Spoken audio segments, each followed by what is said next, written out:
Students देखिए, जो पिछला लेक्चर था, पिछला मतलब मॉडल का वीडियो नंबर 1, ठीक है, ओके। उसमें हम लोगों ने देखा था कि मॉडल वर्ब क्या होते हैं। तो मॉडल वर्ब एक स्पेशल टाइप के वर्ब होते हैं जो स्पीकर का एटीट्यूड शो करता है, ठीक है। एटीट्यूड या आशा एक तरह से कह लें, हिंदी में ऐसा भी कह सकते हैं। तो क्या क्या शो करता है? परमिशन बता सकता है, ऑफर दर्शा सकता है। वर्ड सेम रहेगा, एक ही वर्ड से अलग अलग प्रकार का सेंस हम दे सकते हैं, अलग अलग का भाव प्रकट कर सकते हैं। जैसे आप लोग ने वीडियो नंबर 1 में देखा था, कैन वर्ड से कैन 5-6 सेंटेंस में लिखा गया था और हर सेंटेंस में अलग अलग सेंस दे रहा था, ठीक है। उसी तरह से यहाँ पे जो मॉडल है पॉसिबली कितने प्रकार का भाव दे सकता है? परमिशन, ऑफर, सर्टेनिटी, निश्चितता, possibility, ability, prediction, request, necessity, suggestion या एडवाइस। सजेशन एडवाइस में क्या डिफरेंस है दोनों में, किस वर्ड को कब यूज़ करना चाहिए? क्योंकि हिंदी के अकॉर्डिंग इसका मतलब सजेशन का मतलब भी सलाह और एडवाइस का मतलब भी सलाह। तो हिंदी के अकॉर्डिंग अगर हम सलाह का सब्स्टिट्यूट इंग्लिश में यूज़ करना चाहते हैं तो कब सजेशन यूज़ करेंगे और कब एडवाइस यूज़ करेंगे, ठीक है, ओके। तो आइए देखते हैं, यहाँ एक क्वेश्चन हमने लिखा हुआ है, मैच द फॉलोइंग, और शायद ही किसी एग्ज़ाम में पूछा भी गया था। तो नंबर 1 सेंटेंस है, इसको मैच करेंगे। We may go to Delhi. Total कितने? 9 सेंटेंसेस है। We may go to Delhi. I can solve this puzzle. You can use my phone. I must go to town this afternoon.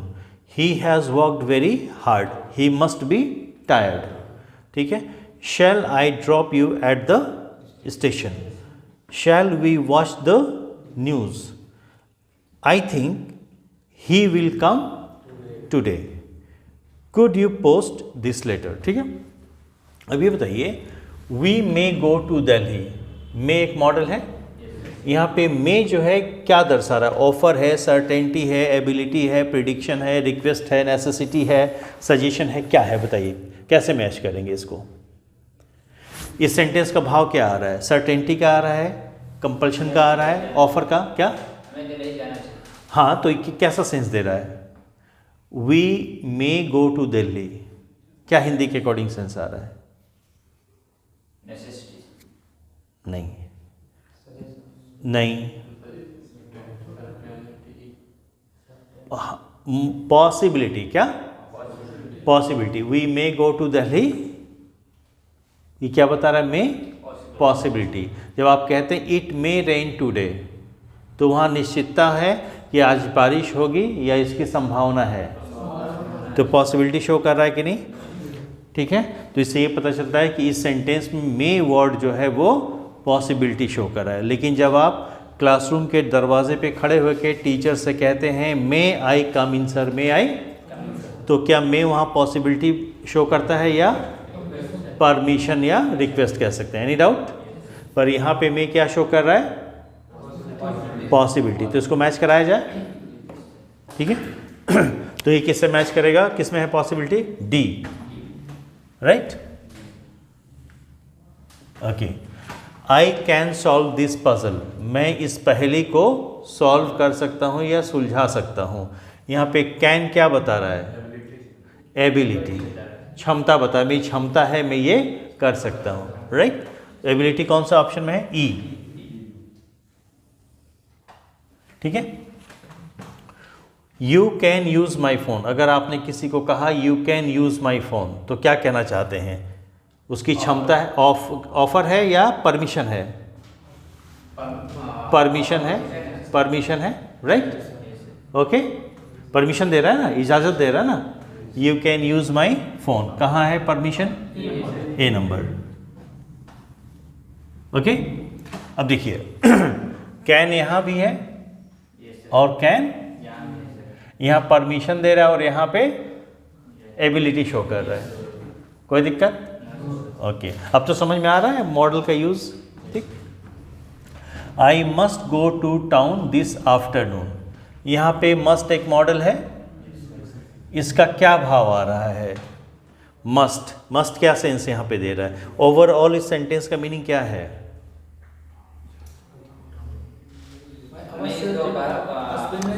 हर हालत में मुझे जाना ही है। कंपल्शन शो कर रहा है कि नहीं? बोलिए, तो क्या हो जाएगा इसका?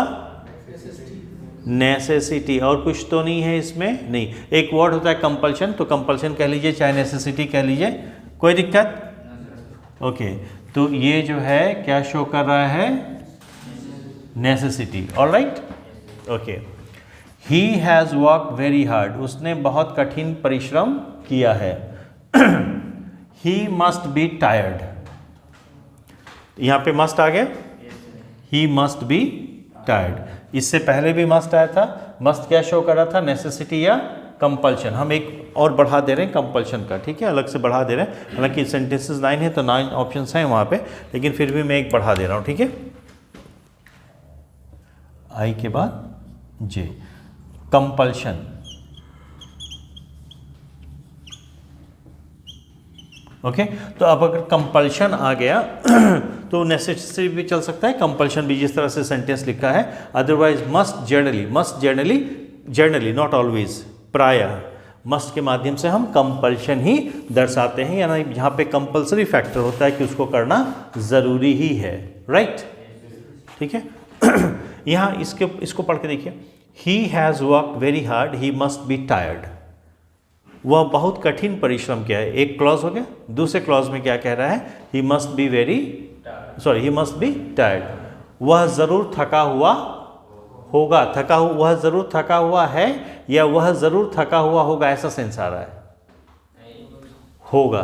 तो यहाँ पे क्या मस्ट जो है कंपल्शन शो कर रहा है, नेसेसिटी कर रहा है, या कुछ और बता रहा है? पॉसिबिलिटी बता रहा है, लेकिन पॉसिबिलिटी किस हद तक की? सर्टेनिटी के हद तक की। पॉसिबिलिटी किस हद तक? सर्टेनिटी, ठीक है। तो यहाँ एक बात आपको बताएं, इस हम लोग के एग्जाम में इसी तरह के एरर आएंगे, ठीक है। तो एक चीज़ को समझिए, जैसे मस्ट है, मस्ट जर्नली कंपल्शन बताता है, ठीक है, या नेसेसिटी कह लीजिए, दोनों एक ही चीज़ है लगभग, ठीक है। लेकिन मस्ट जो है, मस्ट पॉसिबिलिटी भी बताता है। कैसा पॉसिबिलिटी? ऐसा पॉसिबिलिटी जो ऑलमोस्ट सर्टेन है, ऑलमोस्ट सर्टेन है, लगभग निश्चित है, ठीक है। Almost certain possibility,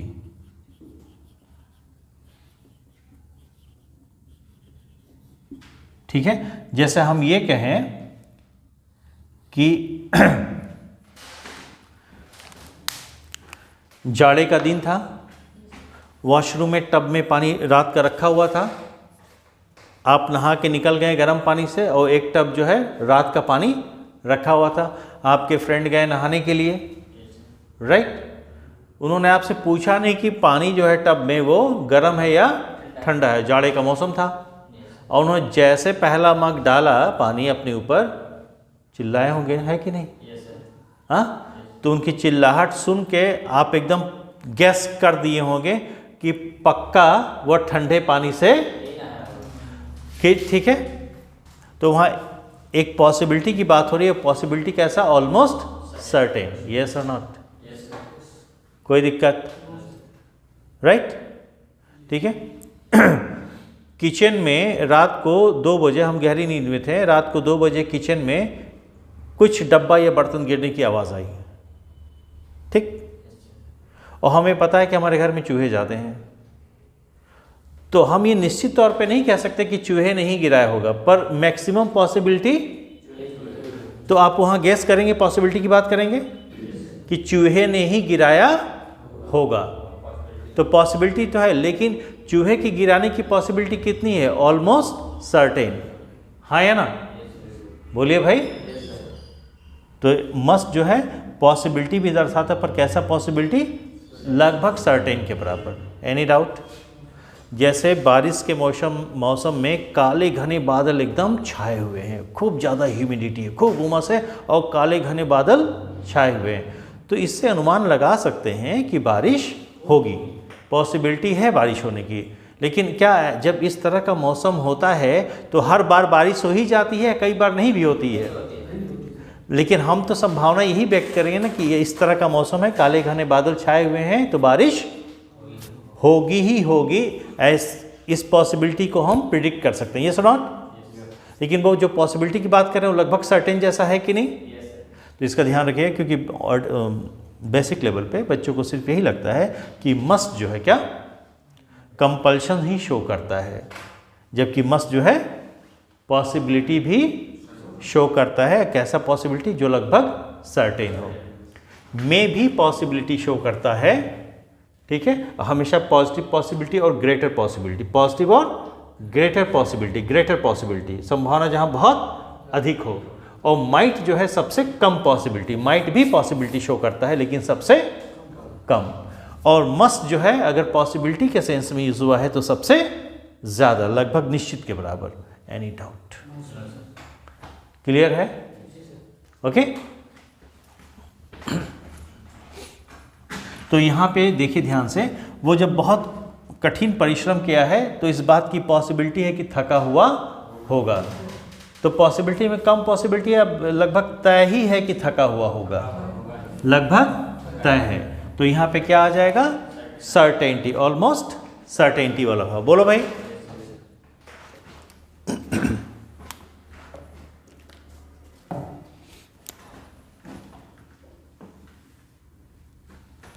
okay, next, shall I drop you at the station. अच्छा, एक चीज़ और है, मॉडल में विल भी है और शैल भी है, और दोनों ही फ्यूचर टेंस बनाते हैं, ठीक है।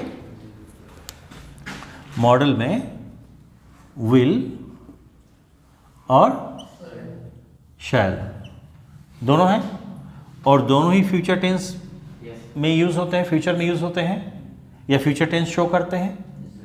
तो जब दोनों ही फ्यूचर टेंस शो करते हैं तो हम कब शैल का यूज करेंगे और कब विल का यूज करेंगे, राइट।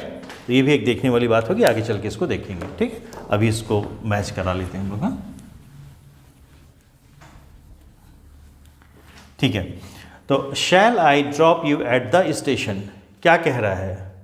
मैं तुम्हें स्टेशन तक या स्टेशन पे ड्रॉप कर दूं यानी छोड़ दूं। बोलो भाई, ऑफर है कि नहीं? कोई दिक्कत? तो यहां पे शैल के माध्यम से क्वेश्चन नहीं पूछा जा रहा है, इसका भाव किसका आ रहा है? ऑफर का। Any doubt? ठीक है।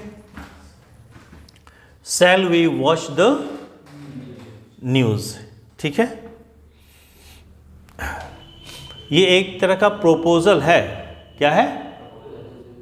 प्रोपोजल है, पर प्रोपोजल तो है लेकिन प्रोपोजल इसमें दिया नहीं है हमको, ठीक है। तो इसको हम सजेशन में ले सकते हैं।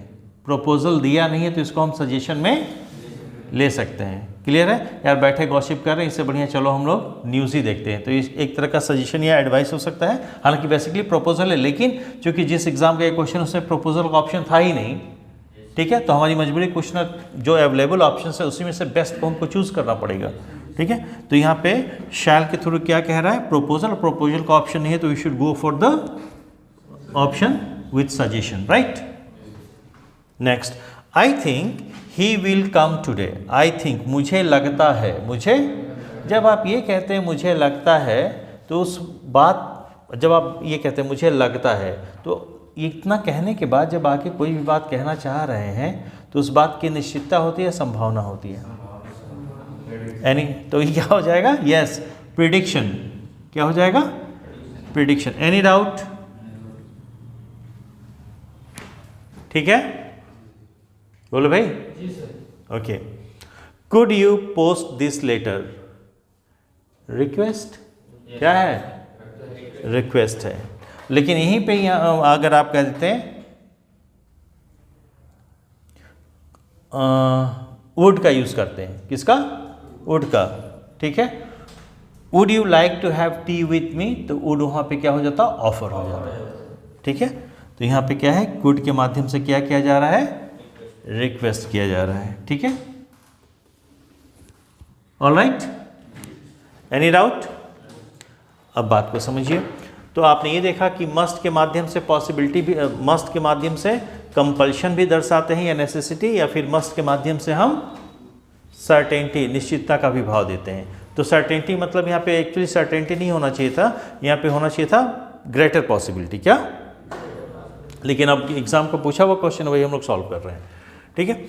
यहाँ देखिए कुड, जैसे कि आप लोगों ने कल बात हो गई थी, जनरली बच्चों को लगता है कि कुड हमेशा पास्ट टेंस बताता है, लेकिन जब आप किसी को कहे हैं या किसी ने किसी से कहा कि could you post this letter, क्या ये लेटर मेरा पोस्ट कर देंगे, तो बात फ्यूचर में पोस्ट करने की हो रही है ना, तो इसका टेंस क्या बनेगा? फ्यूचर का ही तो बनेगा, पास्ट में तो नहीं जा रहा है, कोई दिक्कत। और यहाँ पे क्या दर्शा रहा है? रिक्वेस्ट। लेकिन कैन का अगर पास्ट यूज़ करेंगे तो कुड ही यूज़ करना पड़ेगा, और वहाँ पे वो एबिलिटी भी दर्शा सकता है, कोई दिक्कत?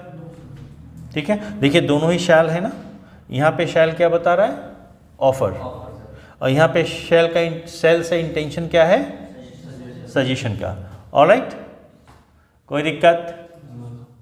तो एक मामला आप लोगों का फंसेगा कि यहाँ पे मे जो है, मैं को इनसर्कल कर दूँ, मे जो है,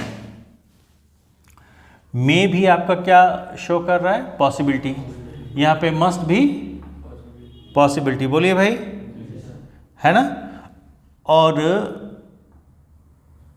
माइट भी पॉसिबिलिटी शो करता है। तो मे भी पॉसिबिलिटी शो करेगा, माइट भी पॉसिबिलिटी शो करेगा, और मस्ट भी पॉसिबिलिटी शो करेगा। तो अगर हमको कहीं पॉसिबिलिटी का सेंस देना है तो कब हम मे का यूज़ करेंगे, कब माइट का यूज़ करेंगे, और कब मस्ट का यूज़ करेंगे। ऑलराइट, क्लियर है?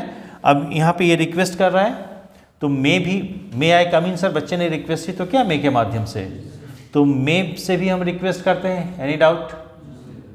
कुड से भी रिक्वेस्ट करते हैं, दिख ही रहा है। तो अगर हमें रिक्वेस्ट करना हो तो कब हम मे का यूज़ करेंगे रिक्वेस्ट करने के लिए, और कब हम कुड का यूज़ करेंगे। ऑलराइट, ठीक है। पॉसिबिलिटी हम कैन से भी शो कर सकते हैं, मे से भी शो कर सकते हैं, और माइट से भी शो कर सकते हैं, ठीक है। अगर मेरे पास कोई मतलब प्लास्टिक की, सॉरी, कांच की, ग्लास का रॉड होता, उस पर फोर्स अप्लाई करूँ तो उसकी संभावना है ना टूट जाएगी। तो बच्चों से हम लोग क्या कहते हैं? एक कांच की ग्लास से संभाल के रखो, it can break, it may break, it will break, ठीक है। तो तीनों में पॉसिबिलिटी है ना, it can break, it may break, it might break, ठीक है। या फिर अगर हम कहें कि टेबल पे कांच की ग्लास रखी है, ठीक है, तो टेबल पर से अगर कांच की ग्लास गिरेगी तो ऑलमोस्ट 99% पॉसिबिलिटी कि वो, क्या 100% पॉसिबिलिटी है? बेस के बल गिरा, बेस अगर बहुत मोटा है तब तो बच जाएगा, है ना। तो वहाँ पे हम मस्ट यूज़ करेंगे कि नहीं, कोई दिक्कत? तो इस तरह से देखना पड़ेगा कि पॉसिबिलिटी का सेंस आना चाहिए, पर पॉसिबिलिटी में किस डिग्री की पॉसिबिलिटी है। ऑलराइट, ठीक है। तो एक रफ आइडिया यहाँ से मिला। बाकी अब हम आते हैं कि पॉसिबिलिटी के लिए कौन कौन सा वर्ड यूज़ करते हैं, परमिशन के लिए कौन कौन सा वर्ड, और कब कब यूज़ करेंगे। ऑलराइट, ठीक है, ठीक, नोट करिए।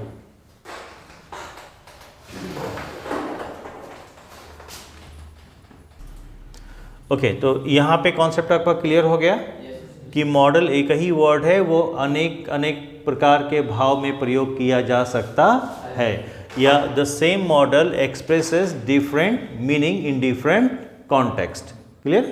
ओके, अब वो उसके भाव को आपको समझना पड़ेगा, सेंस को समझना पड़ेगा। ओके, हाँ, आगे आगे क्या पढ़ना ये बताइए अब।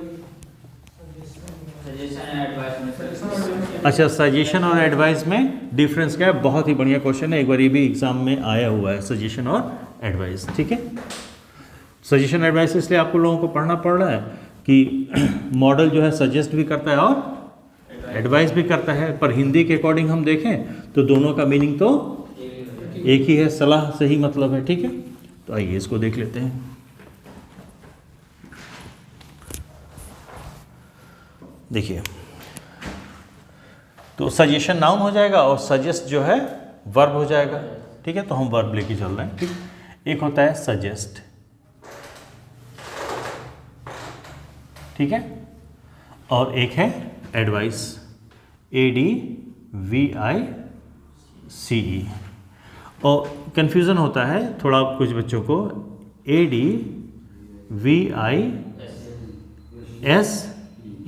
तो हमें पहले वर्ब लिखना था, क्योंकि इधर वर्ब से हम कंपेयर करना चाहते हैं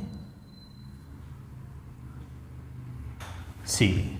ठीक है, तो हिंदी के अकॉर्डिंग देखें तो दोनों का मतलब तो सलाह ही है। ओके, ठीक। एग्जाम पॉइंट ऑफ व्यू से अगर इसको, क्योंकि एक बार ये CPO SI में डायरेक्ट इनडायरेक्ट में पूछ लिया है, CPO SI डायरेक्ट इनडायरेक्ट, उसके दो ऑप्शन सही थे, दो में, एक में सजेस्ट यूज किया था, सजेस्टेड पास्ट टेंस में रिपोर्टिंग वर्ब सजेस्टेड, और एक में एडवाइज्ड, वहाँ मामला फंस गया था।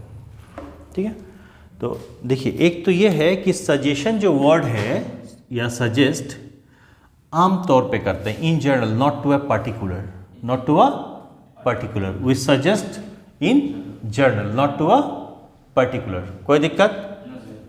ठीक है, वी सजेस्ट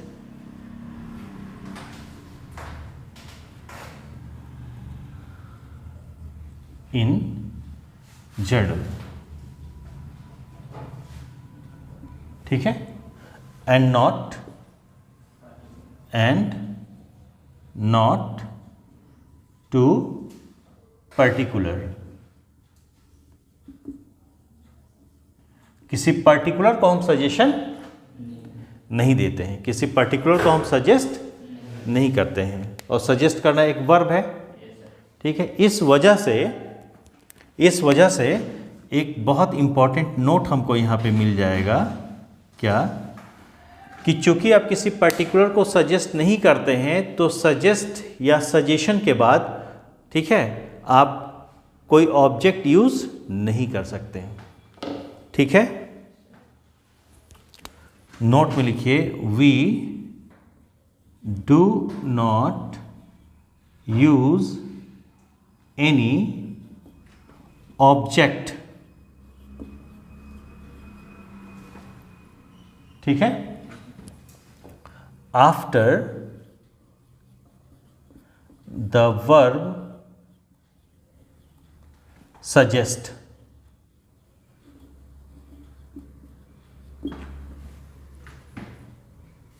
ऑलराइट,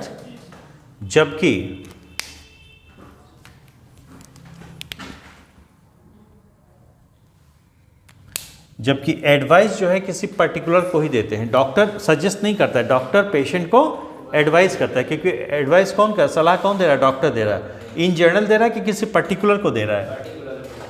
क्लियर है? तो फिर वी एडवाइस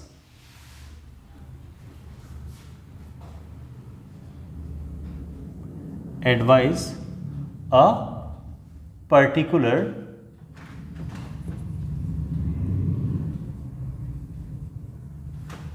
पर्सन।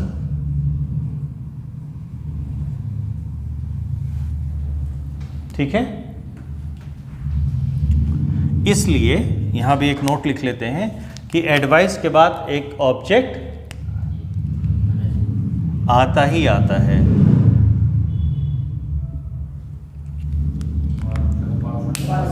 अच्छा, पर्सन, ओके,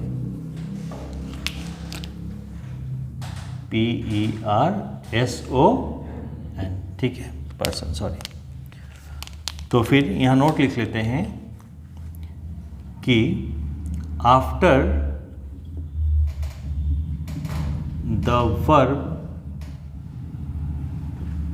एडवाइस, ADVISE,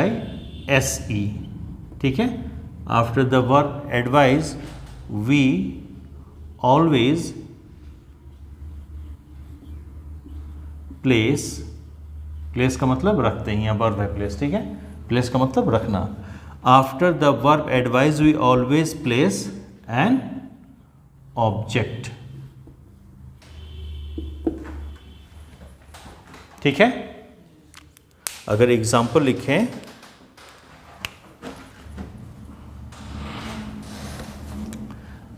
ये बहुत इंपॉर्टेंट है, यहाँ से वर्ब के क्वेश्चन बन जाते हैं कई बार, ठीक है। चूंकि ये मॉडल का टॉपिक भी नहीं है, टॉपिक किसका है, वर्ब का है, लेकिन चूंकि वर्ब मॉडल पढ़ रहे हैं, वर्ब ही आप लोगों ने पूछ दिया इसलिए बता दे रहे हैं, ठीक है। एक एग्जाम्पल ले लें, ठीक है। The doctor advised me not to smoke, not to धूम्रपान करने से मना किया है, ठीक। अब देखिए एडवाइज में ईडी लगे, पास्ट टेंस का हो गया। एडवाइज एक वर्ब है और मी क्या हो गया, ऑब्जेक्ट, ठीक है। तो इसी बात को अलग अलग राइटरों ने या डिक्शनरी में आप देखेंगे, ऑक्सफोर्ड एडवांस्ड लर्नर डिक्शनरी में देखेंगे तो ये चीज़ ऐसे दिया हुआ है कि सजेस्ट के बाद कोई पर्सन नहीं आता, वो पर्सन ऑब्जेक्ट ही होता है। सजेस्ट के बाद आप किसी व्यक्ति का नाम नहीं ले सकते, किसी व्यक्ति को यहाँ सजेस्ट के बाद नहीं रख सकते। क्यों?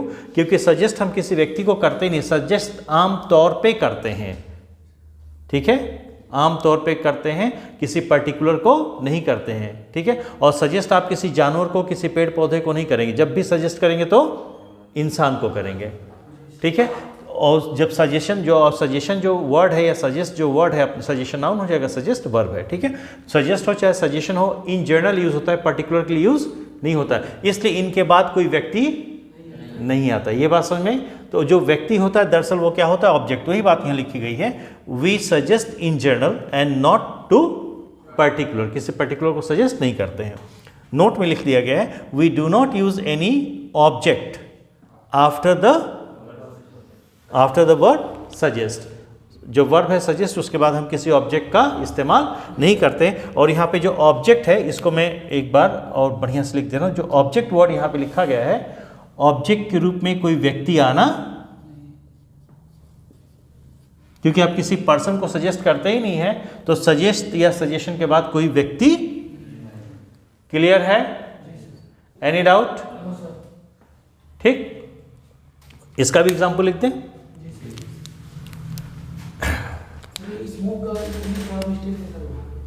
SMOK, अरे ये छूट जाता है हड़बड़ी में भाई।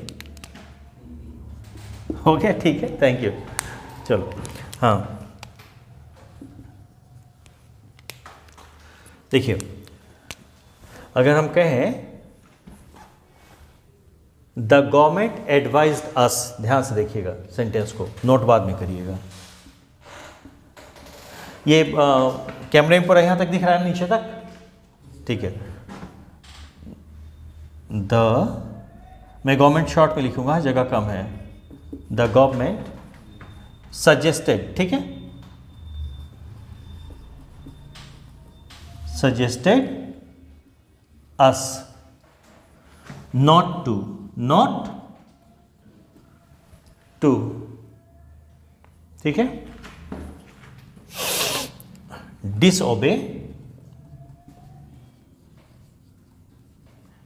रूल्स, ठीक है, कोई भी नियम, ओके। या इसको पॉजिटिव कर दे रहे, the government suggested us to follow the rules, ठीक है। The government suggested us to follow FOLLOW, follow the rules या लॉज, हाँ, ठीक है, कोई दिक्कत। तो यहां देखिए एक गड़बड़ी तो साफ साफ दिख रही है कि सजेस्टेड वर्ड आ गया, और सजेस्टेड वर्ड को आम तौर पे यूज किया जाता है, पर्टिकुलर के लिए नहीं। और अस एक ऑब्जेक्ट है, और अस जो है व्यक्ति को दर्शा रहा है, ये पर्सन भी हो गया, ऑब्जेक्ट भी हो गया। तो पहली गलती तो ये पकड़ ली गई क्या, कि यहाँ पे ये गलत है, ऑब्जेक्ट आएगा नहीं, ठीक। अभी इस पे आता हूँ मैं दोबारा, ठीक है। एक पॉइंट और मुझे आपको बताना है इसमें, टू फॉलो, 2 + V1 इन्फिनेटिव है कि नहीं? इधर देखिए एडवाइस वाले में, the doctor advised me not to smoke, 2 + V1 smoke infinitive है कि नहीं? क्लियर है? तो एक चीज ये भी समझिए कि एडवाइस के बाद इन्फिनेटिव वर्ब आता है और वो बिल्कुल सही है, लेकिन सजेस्ट के बाद कभी इन्फिनेटिव का हम यूज नहीं कर सकते, बल्कि सजेस्ट के बाद दैट क्लॉज का यूज होता है। सजेस्ट के बाद इन्फिनिटिव वर्ब का यूज ना करके दैट क्लॉज का यूज करेंगे, तो ये भी गलत है। तो इस सेंटेंस को ऐसे लिखा जाना चाहिए था, द गवर्नमेंट सजेस्टेड दैट, और दैट आ गया तो क्लॉज हो गया, और क्लॉज है तो क्लॉज में एक फाइनाइट वर्ब, और उस क्लॉज के फाइनाइट वर्ब का अपना पर्सनल सब्जेक्ट भी होना। Any doubt? तो ये सेंटेंस ऐसे लिखा जाना चाहिए था, the government suggested that we should follow the laws. Okay, तो यहां जो हमें लिखना है, थोड़ा जगह कम है, इसी सेंटेंस का करेक्शन। ये तो बिल्कुल गलत हो गया सेंटेंस, इसमें 2 गलती मिल गई, तो उसका ध्यान रखिएगा क्या कि सजेस्ट वर्ब के बाद कभी ऑब्जेक्ट या कोई व्यक्ति नहीं आएगा, नंबर 1। नंबर 2, सजेस्ट वर्ब के बाद कभी भी इंफिनिटिव का यूज, जबकि एडवाइस के बाद इंफिनिटिव का यूज। ठीक, तो इसका ध्यान, अक्सर हम लोग क्या करते हैं, सजेस्ट वर्ब के बाद इंफिनिटिव का यूज करते हैं, और इस तरह से तमाम गलतियों के बावजूद भी इस सेंटेंस को पढ़िए, आपको कहीं से गलत नहीं लगेगा, है ना। तो ये सेंटेंस जो है गलत हो गया, इसमें 2 गलती पाई गई हैं। एक तो यहाँ पे अस जो ऑब्जेक्ट है वो नहीं रहेगा, दूसरा इन्फिनिटिव नहीं रहेगा। इसका करेक्शन करके मैं ऊपर लिख दूं, तो क्या होगा, द गवर्नमेंट सजेस्टेड, ठीक है, दैट। अब दैट आ गया तो दैट जो है रिलेटिव एडवर्ब हो जाएगा यहाँ पे, ठीक है, या जैसे बहुत लोग कंजंक्शन कहते हैं, मान लेते हैं कंजंक्शन हो जाएगा, कनेक्टर हो जाएगा, ठीक है, कनेक्टिव वर्ड हो जाएगा। The government suggested that we, अब वी को कोई कह सकता है क्या कि ऑब्जेक्ट है, हमेशा सब्जेक्टिव केस का वर्ड है, और सब्जेक्ट है तो किसी का सब्जेक्ट होगा, और सब्जेक्ट किसका होता है, फाइनाइट वर्ब का होता है। दैट वी शुड क्या, follow the laws, we should follow the laws. Alright, ये लॉज साफ साफ दिख रहा है ना, हाँ ठीक है। ओके, अब आपको जब ये सजेस्ट और एडवाइस का डिफरेंस समझ में आ गया, तो इस वर्ड को हम क्या पढ़ते हैं, एडवाइस, इसको एडवाइस। तो कई बार समझ में नहीं आता है कि स्पेलिंग का, जब तक इस दोनों वर्ड्स को हमने कंपैरेटिवली ना पढ़ा हो आमने सामने रख करके, तो हमें पता ही नहीं चलता है, जबकि एक में एस लगा है, एक में सी लगा है, ठीक है। तो इस तरह के 4-5 ऐसे वर्ड हैं, अभी इसके बाद इसको नोट कर लीजिए आप लोग, तो इसके बाद उन सारे वर्ड्स को देख लेते हैं, और फिर देखेंगे कि इसमें और उसमें क्या डिफरेंस है, क्योंकि हिंदी के अकॉर्डिंग ये भी भाव दे रहा है सलाह का, और ये भी भाव दे रहा है सलाह का। ऑलराइट, ठीक है, नोट करिए। ओके, आइए देखें, एडवाइस और एडवाइस, ठीक है, दोनों का मतलब हिंदी के अकॉर्डिंग सलाह है, ठीक। तो ऐसे 1-2 वर्ड और अभी मेरे दिमाग में जो तुरंत आ रहे हैं मैं उनको लिख दे रहा हूँ, ठीक है। अगर हम कहें डिवाइस, DEVISE, या फिर DEVICE, लाइसेंस, LICENSE, ठीक है, LICENCE, ठीक है। Practice, PRACTISE,